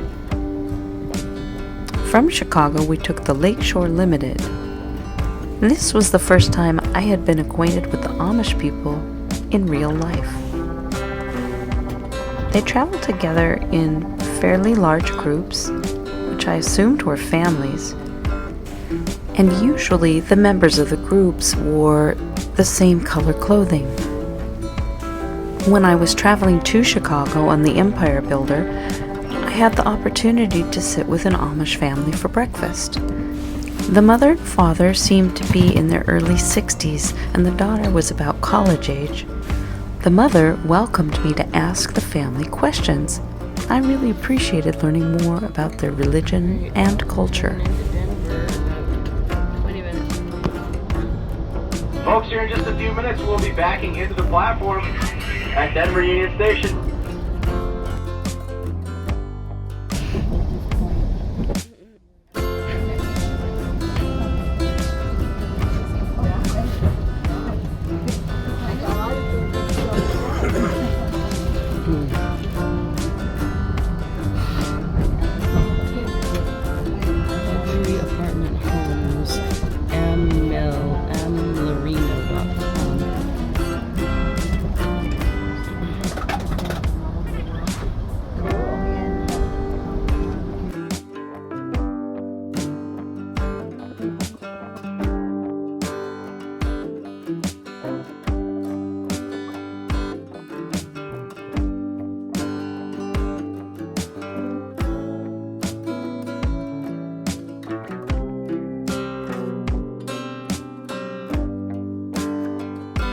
When I had booked the trip, I knew in advance that when I had scheduled to depart from Denver, they were working on Moffett Tunnel, and so they put us on a bus instead. My plan was to get a good night's sleep in Glenwood Springs. I was looking forward to soaking in the hot springs. My legs had been swelling up and I wasn't feeling quite right. It all made sense when I got home and took the test and found out I had COVID. the second time in 6 months.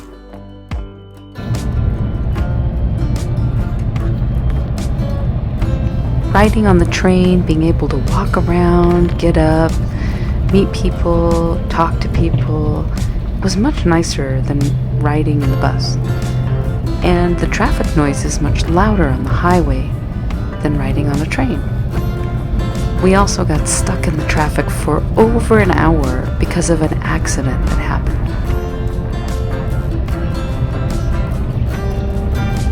Health studies have actually shown that the high level of noise from highways and surface streets is actually so impactful it causes hearing loss and stress that can even lead to cardiovascular issues. When I lived and worked in Switzerland, I noticed that the incessant noise levels were much lower, even in small cities.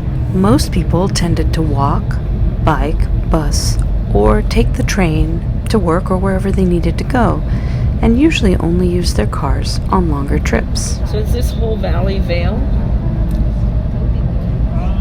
This is all Vale, yeah. All Vale?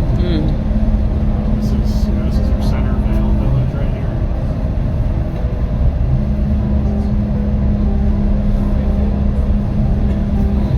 They have fences on their roofs.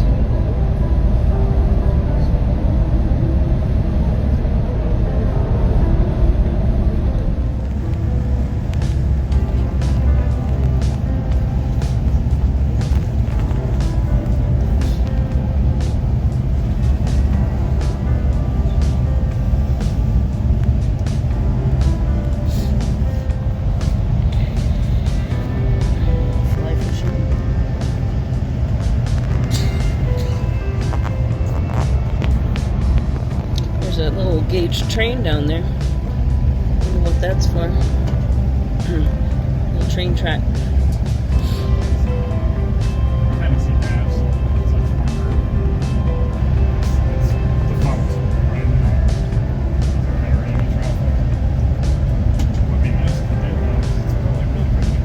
Where'd it go from and to, do you know?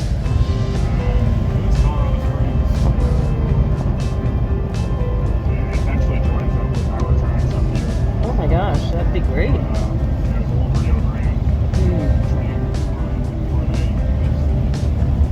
Is it a regular sized track? Because it looks like a small track. I think it might be narrow. Is it narrow gauge? It might be narrow. Oh, okay. Yeah, no, it really. It's owned by. By who? It's owned by one of the big freight companies, but they don't use it. They won't sell it because they don't want the other the other company to get it. So it's. But yeah, it would be nice to use. Sure, it's really pretty. Yeah, a nice little commuter line.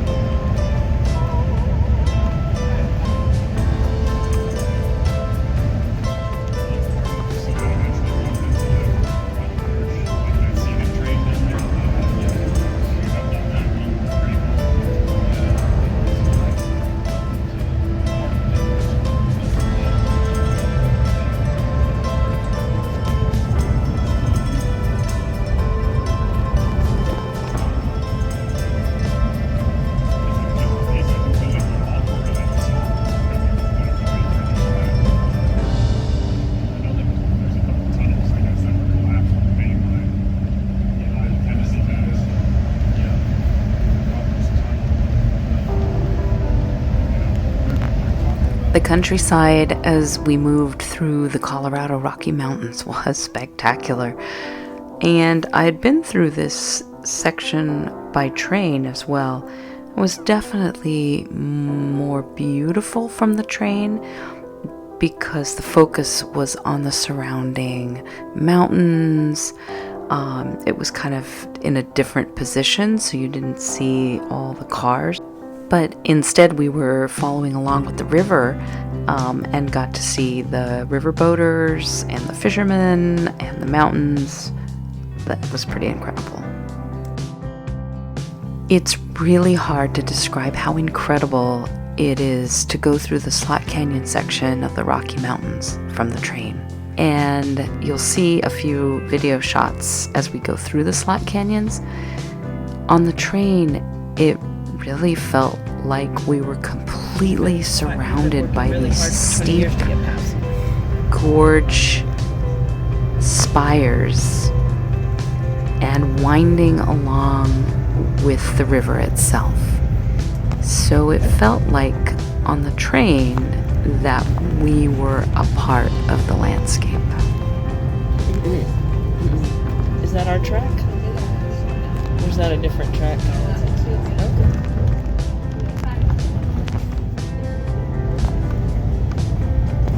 River life on the Colorado River looks really fun.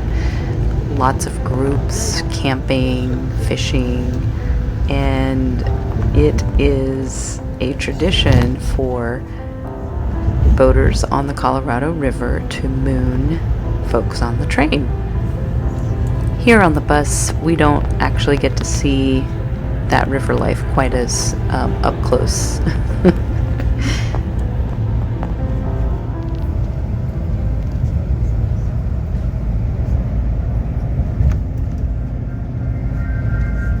Not long after we pass through these incredible spires of the Slot Canyons, we head towards Glenwood Springs. Once in Glenwood Springs, I was really excited to learn that there was a shuttle to get from my little motel to the downtown area and the hot springs. I did catch a taxi to get to the motel. I had quite a bit of luggage. But after that, I took the free shuttle once I learned about it, both to go downtown, to get to the hot springs, have dinner, and to get downtown to catch the train the next day. The waters of Glenwood Springs were so restorative. After 3 hours of soaking in the waters, I felt so much better.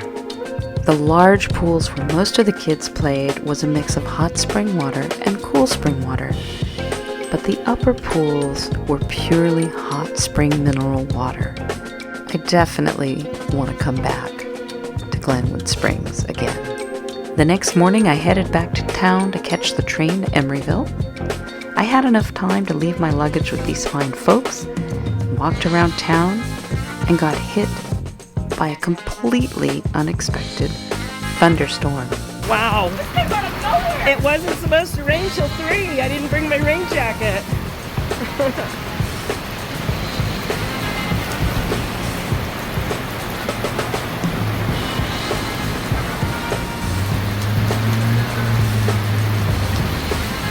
I took refuge in a clothing shop until the storm passed. This is a really nice little under the freeway area. It's a nice way to use it, actually. Oh, it smells really good here. I'm not sure what they're cooking.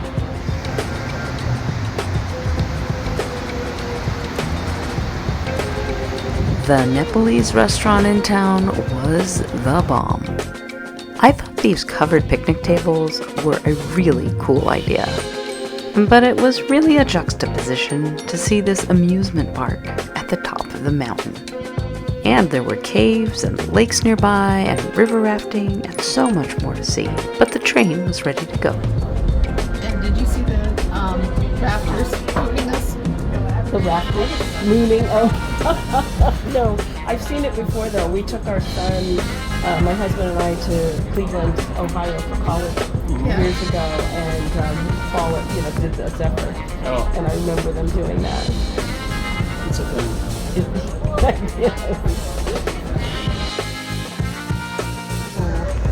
That's why this train's full. So in other words, I could have made my reservations a day early or a day later and avoided that. But I wanted to have the schedule. It was really good to be back on the train.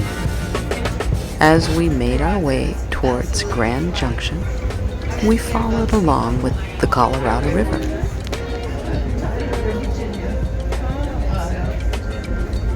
We live in Illinois. Okay.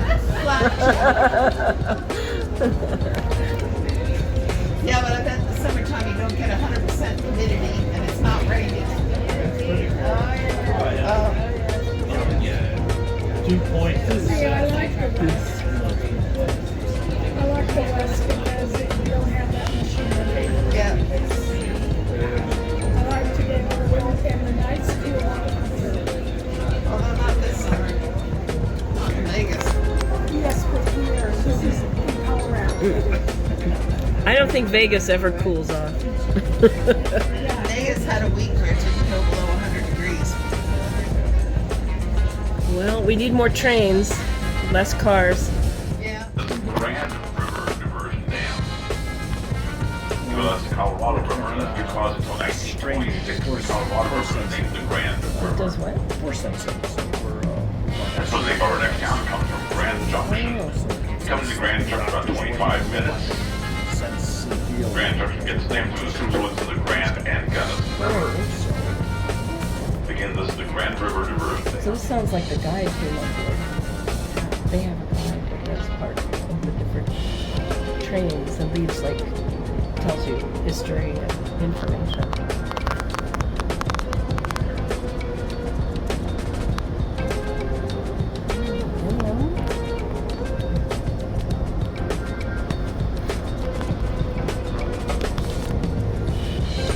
Usually they're in the car, so maybe that's not him. We passed through some incredible thunderstorms and had lightning right above our heads.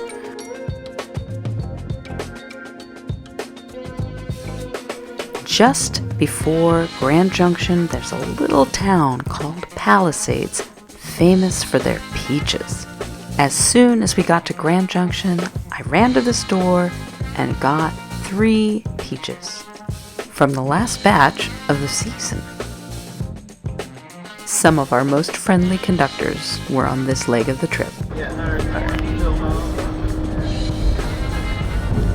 I can hear it too. I hope it doesn't hit the train. I hope we're grounded. Do you think we're grounded?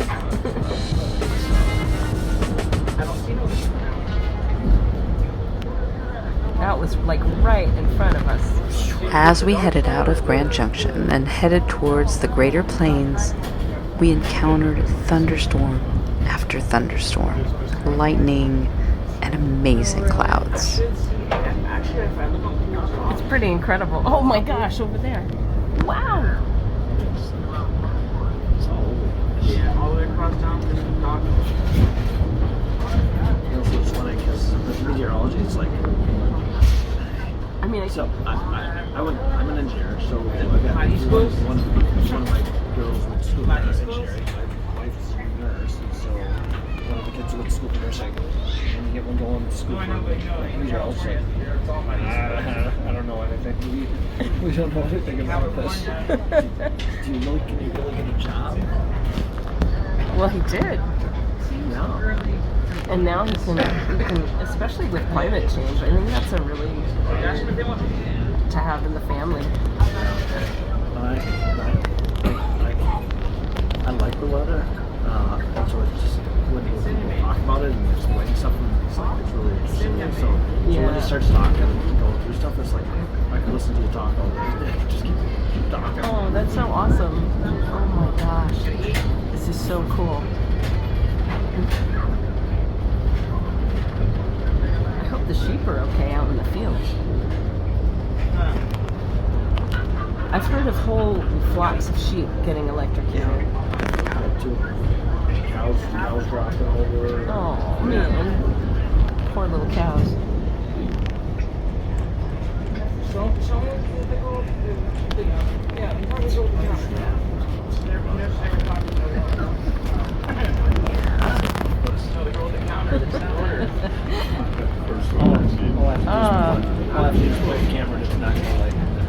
This is so thrilling. This is like the best show. I don't watch TV. I just watch the weather.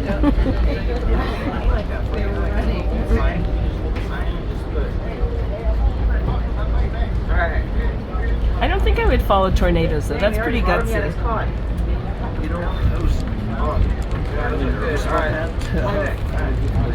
Yeah. Well, I went with them once, and it was like, okay. Oh. One is he knows what he's doing. He knows where they're at. When I went out with them, it was like we went from where we were in central Minnesota to somewhere in South Dakota. Boy, there's the kayakers. They're like that. That must have been a trip, and they're all tented up over there.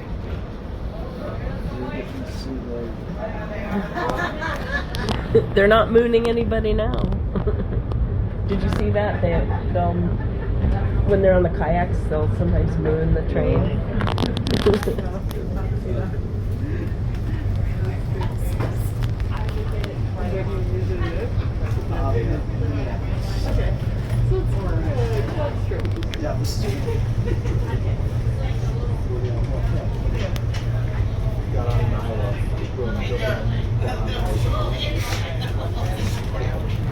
Oh my God, so beautiful. I've been trying to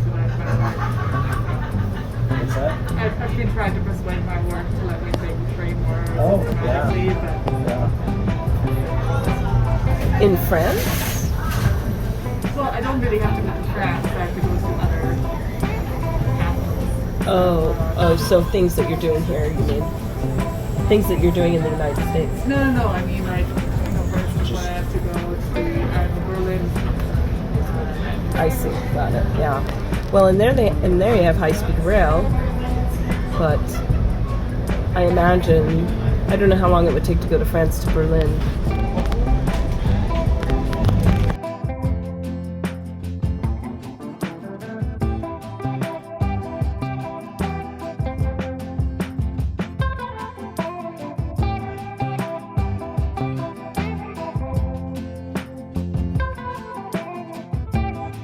You know, the old cliche that words really can't describe the beauty that we were going through are true. You just have to go and see it. It's beyond words.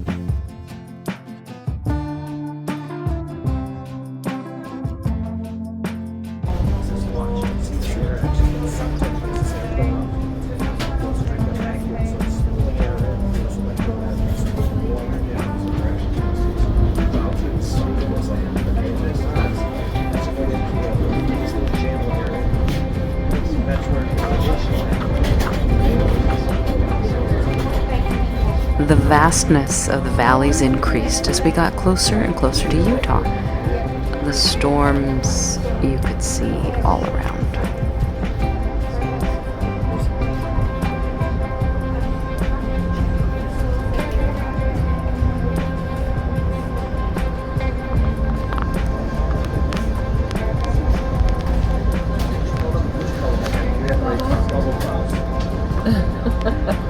Bubble clouds, yeah, there's a whole, it's all over there in that region.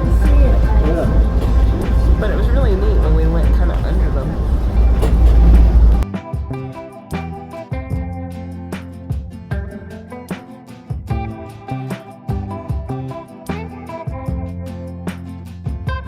I met people from around the country and around the world, including this family from France. And traveling by rail brought strangers together to play cards, other games, and just talk. We're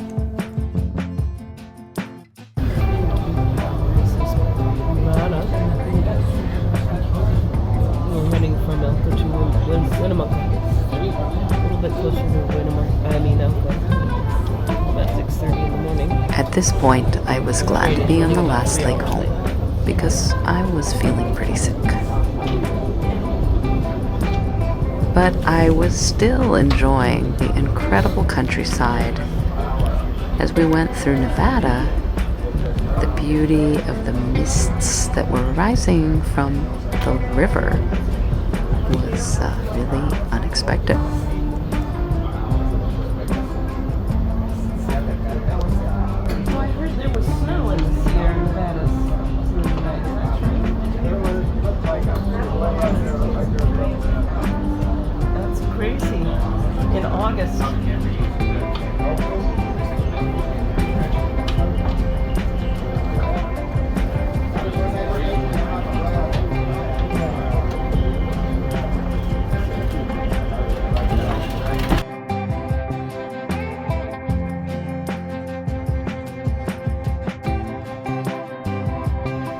This couple was from South Dakota, and they were heading off to a U.S. postal conference. Whereas, some nonprofits, if you're a 501c4, if you're 501c4. The Great Truckee River. I feel like I'm in my own backyard now. We did in the beginning, and it was not so good. It was 5 months.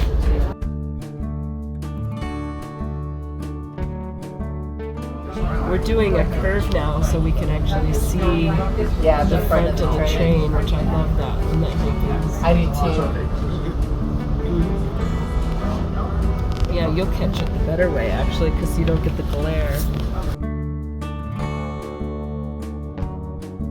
1846, in one of the most infamous chapters of the settling of the American West. One of the most horrific chapters.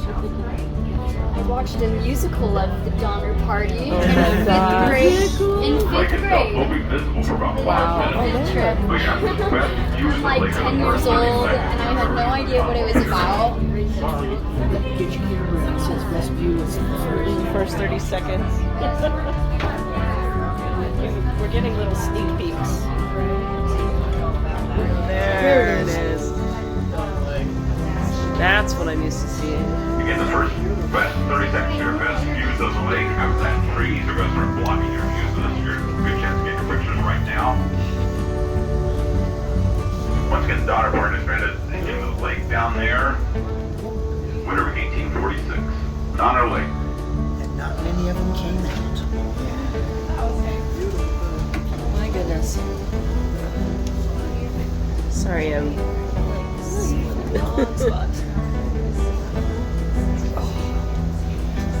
So cool.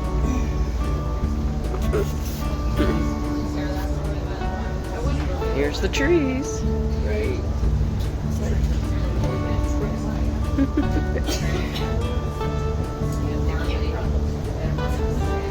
Everyone's enjoying the moment.